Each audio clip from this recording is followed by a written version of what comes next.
الحمد لله الذي أنزل على عبده الكتاب ولم يجعل له عوجا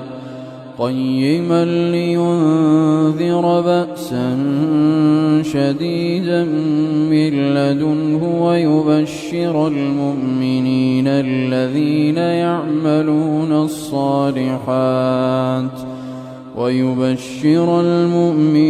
الذين يعملون الصالحات أن لهم أجرا حسنا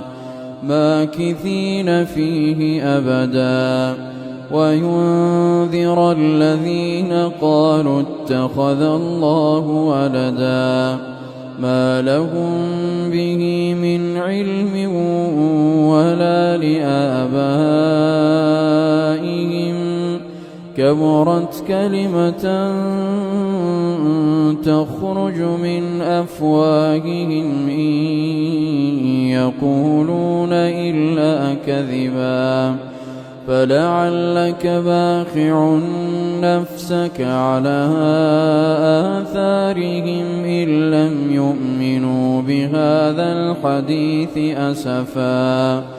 إنا جعلنا ما على الأرض زينة لها لنبلوهم أيهم أحسن عملا وإنا لجاعلون ما عليها صعيدا جرزا أم حسبت أن أصحاب الكهف والرقيم كانوا من آياتنا عجبا